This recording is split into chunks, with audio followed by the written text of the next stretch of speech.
Hi, my name's Maren and today I'm going to show you how to do basic image editing with PicMonkey.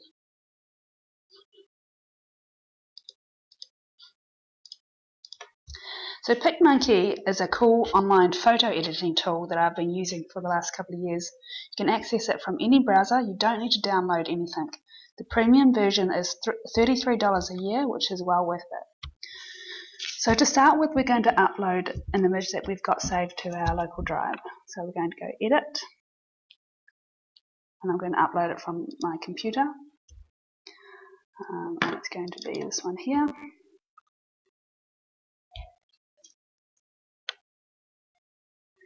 When you first open an image in PicMonkey, you're shown the basic edit screen.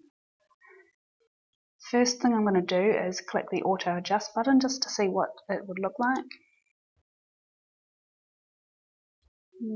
It's okay, but I'll just go back to what I was.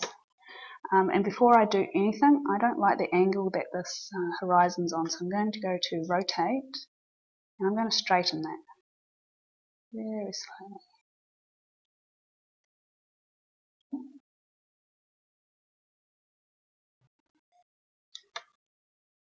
And apply.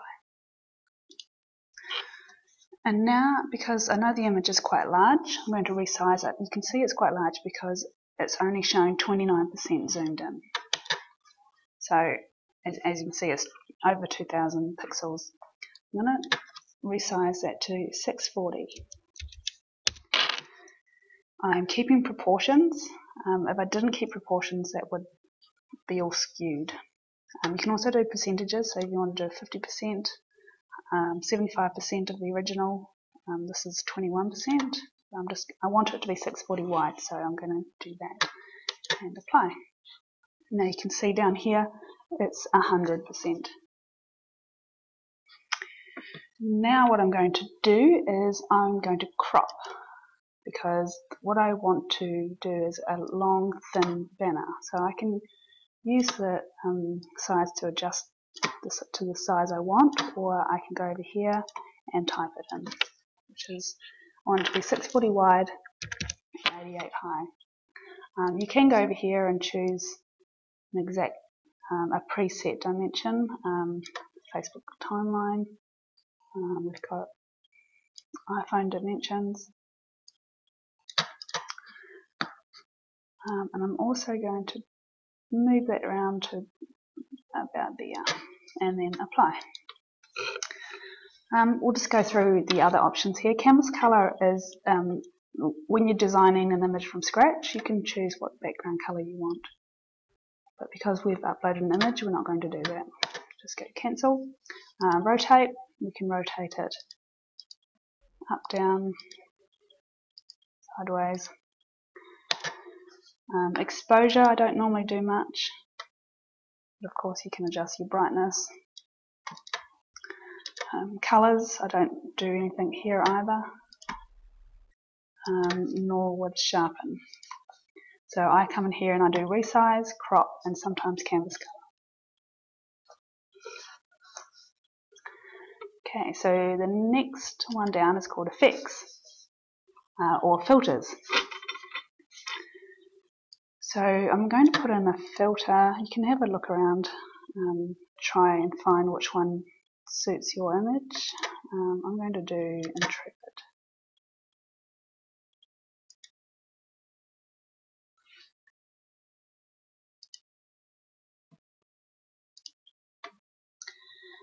And what else do I do here? There's loads of different options. It's good for the drawing tool. So if you've opened up an image that's got a white background, but there's some text on there that you don't want, you can simply go to drawer, keep it as white, and then draw over it to rub out the text or a logo. You can also select a different colour by clicking on here and then choosing, so you want that exact blue, and then you can come and scrub it out over here.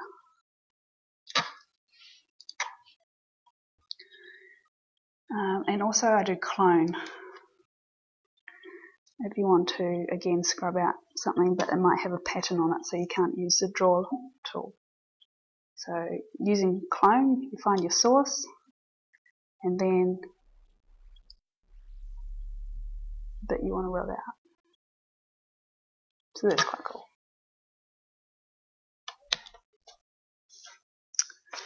The next one down is touch-ups, which are great for faces, people's faces. You can airbrush some wrinkles out, widen some teeth, put some eyeliner on. But today we're just going to go straight down to the text tool.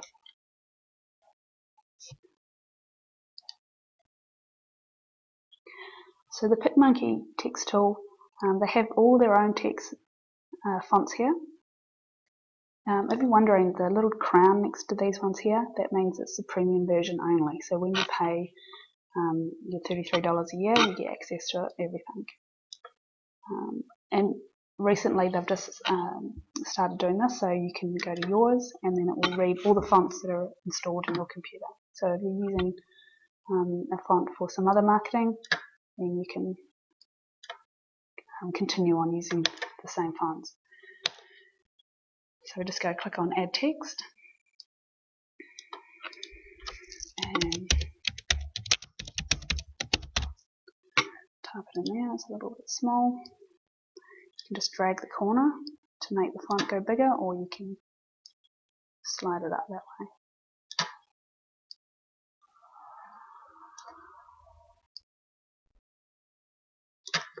I'm going to change that text, and I'm also going to change the colour. You can click on here and get a colour from the page.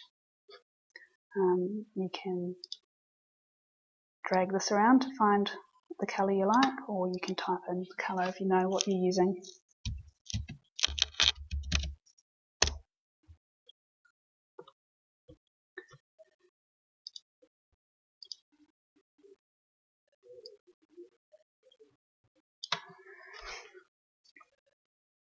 Next one down is called overlays. Now they've got loads of overlays you can use from their library. It's a bit overwhelming sometimes. What am I going to do? I'm going to do a little critter. Still do. Here, make it a little bit bigger. I'm going to change his colour with that same orangey red, and that colour is going to be black.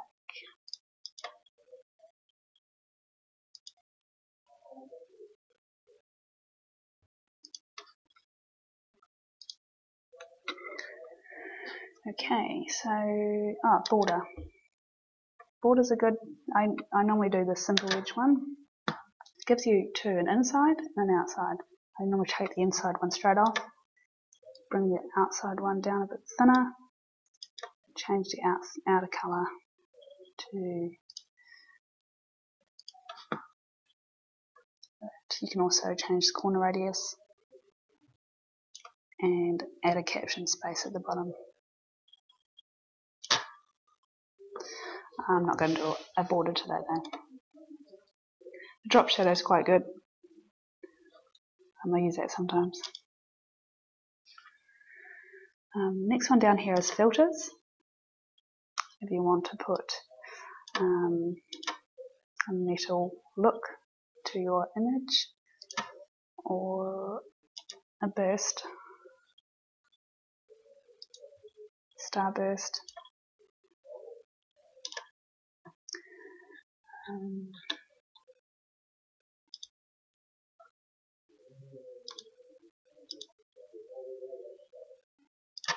Not going to do that today though. And down here is themes. So every now and again PicMonkey bring out new themes. They've got School U, vampires, zombies. My kids like turning their faces into vampires and zombies. I generally go into School U because I've got quite a few good overlays to use. Go to dashes and lines.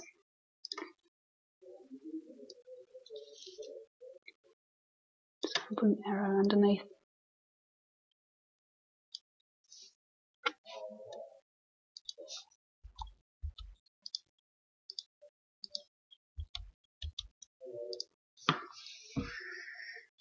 And finally, I'm going to put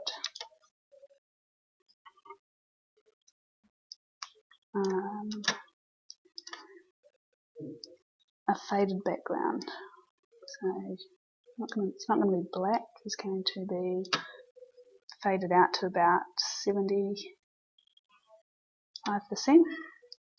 This is quite good if you've got white text that you want to put over a light background.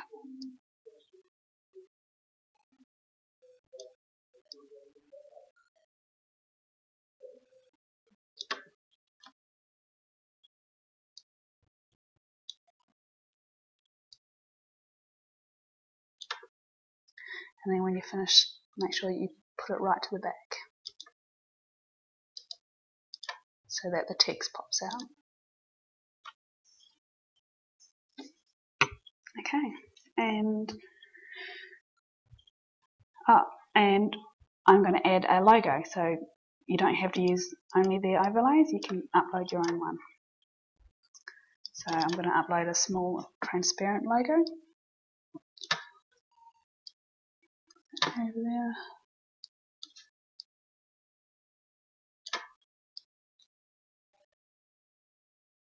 Put that in the corner there. Okay, so that's can be used as a web banner for a website, an email, or a iPhone app. Final thing you do is you save it. I normally just have it on PS, save to my computer, header, save it as a JPEG, you can save it as PNG as well. Saved. Now I'm quickly going to show you how to save images that you find online. So you might be working with somebody and they want you to edit their logo or a background from their website. So I'll just show you ways you can do that. So go to your client's website. Basically any image on the website you can download. For example, the logo, you simply hover over it, right click, save image as. You can also open image in a new tab so you make sure you know what image you're saving. And as you can see, that's the one we want. Right click, save image as, and save it in your file. Not all images you can do that easily. For example, if you want to copy this background, when I right click on it, there's nowhere where it says save image as. So in that case, because I'm using Chrome, I can use the handy inspect element button. That will bring up this box down the bottom. And I head over here where it says background image, and I'm going to right click on that, open link in resources panel. And here's the background. So when I open that in a new link, there's the background that I can then save it into a folder. You can also go through all their resources and copy any other images you want to get from their website. So for example, if you wanted to save their slider images, you would just do the same. Now there is a way you can edit images on PicMonkey directly from the web. So you can see I've got an extension called PicMonkey, and I'll just click on that and then click on the bottom image and it should open PicMonkey.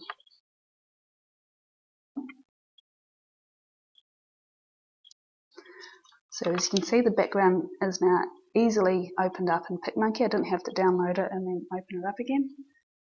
So then you can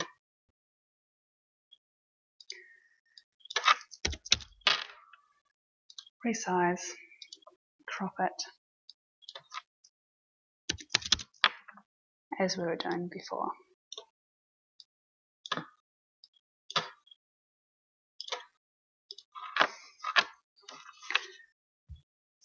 Now there's two other tools that you can use to edit images. One's called Paint, most Windows-based computers will have Paint. I've just saved it in my toolbar down the bottom.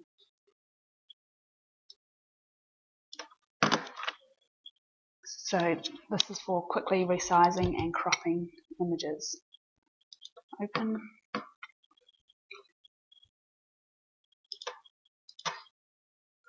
You see this image I've opened is quite large, so I'm going to go to resize and I'm going to click on the pixels and then I'm going to 650, much better, and then I just want to crop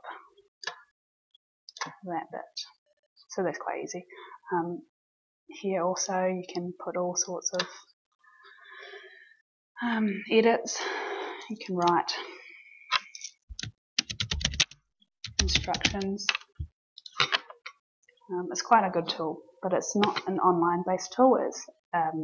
It's a program that you've downloaded to your computer. And also another download Windows tool that's quite handy is called the snipping tool. And if you can't for any reason save an image and you want to capture a conversation or a comment thread on Facebook, then if you go to the Windows snipping tool, which you'll find in the start menu, go new, and then you can click anywhere on the website and save that as an image. I use that, and I also use an extension called Awesome Screenshot, which is quite easy to use as well. One click.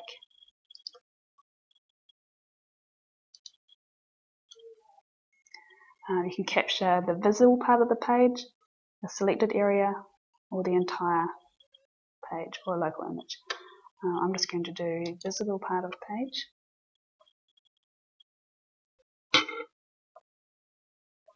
And then I'm going to crop it.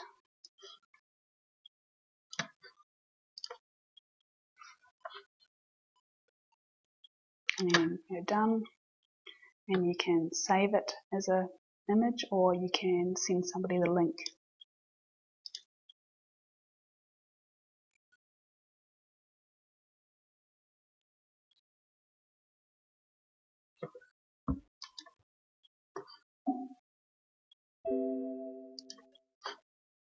And just copy in that link and send it to somebody on email or chat, and they can see it straight away. So that's quite handy. Okay, so that's all I'm going to share today. If there's anything more advanced you want me to go over in PicMonkey, let me know and I'll shoot another video. Thanks for listening.